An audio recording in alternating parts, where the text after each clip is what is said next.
Standardization is not the most exciting topic until you realize it can be the difference between life and death. I get a lot of eye rolls when I talk about process mapping and standardization and streamlining technology.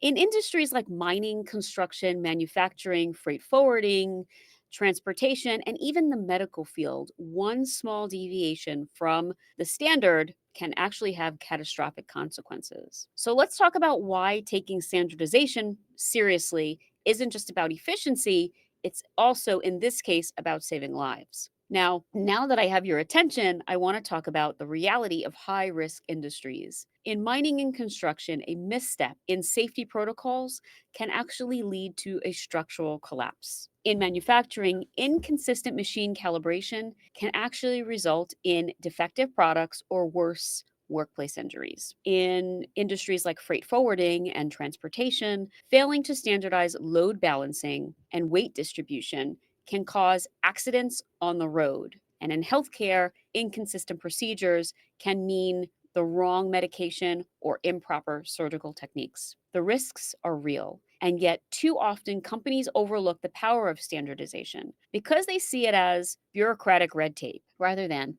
life saving necessity. When there's no standardization, there is chaos, even in your business. Let me put it this way: five teams are doing the same five tasks five different ways.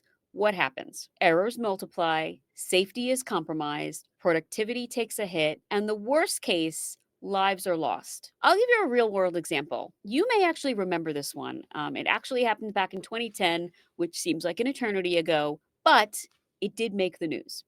In 2010, the San Jose mine collapse in Chile trapped 33 miners underground for 69 days. Do you know what one of the key findings from this investigation was? The lack of standardization in safety protocols. The mine had a history of safety violations and inconsistent enforcement of safety measures that contributed to this disaster. Had clear standardized processes been in place, ensuring structural inspections, reinforced escape routes, and emergency response drills, the collapse might have been prevented altogether. After the rescue, Chile overhauled its mining safety standards, enforcing stricter compliance, better training, and real time monitoring systems. The results? A dramatic reduction in mining accidents across the country. Standardization isn't just about removing flexibility, it's about creating reliability. And in industries where lives are at stake, it's non negotiable. Now, you may not be in a high risk industry, frankly, but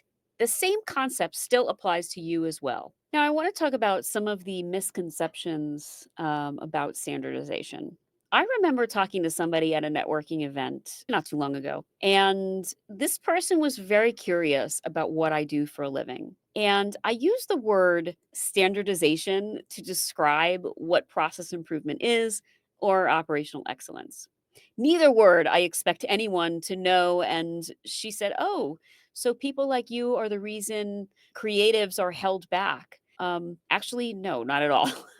We just need to create predictability of the outcome and reduce duplicative work. So I did explain to her, obviously, a lot more elaborate than I will in this video.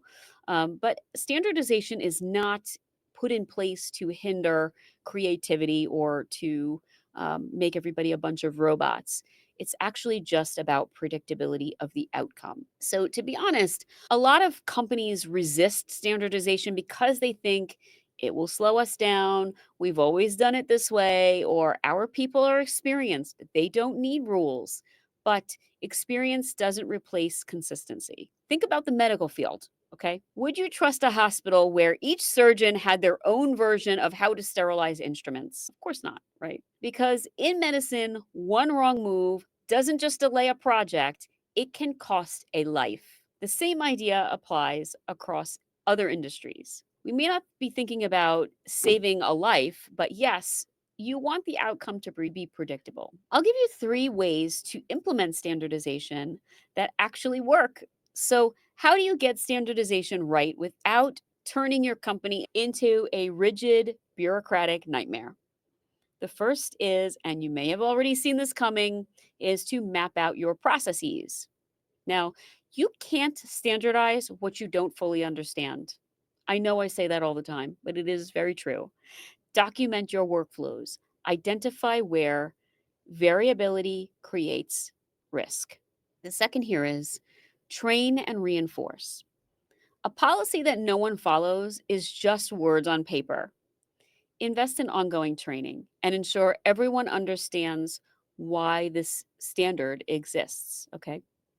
And the third here is use technology to support it, whether it's automated checklists, real time monitoring, or digital reporting tools. Tech can ensure that standards aren't just set, but they're actually followed. So, the final thought here about why this matters. At the end of the day, standardization isn't about rules, it's about responsibility. It's about ensuring that every worker, every machine, every process operates at the highest level of safety and efficiency. Because when standards slip, the consequences can be very real. And again, in high risk industries, real consequences can mean real lives are on the line. So the question is, are you taking standardization seriously enough? If this made you pause, even for a second, it's time to take action. Start mapping out your processes, revisit your protocols, close the gap before they cost you more than time and money. Because in these environments, clarity isn't a luxury, it's actually a lifesaver. Thanks for watching. I'll see you next time.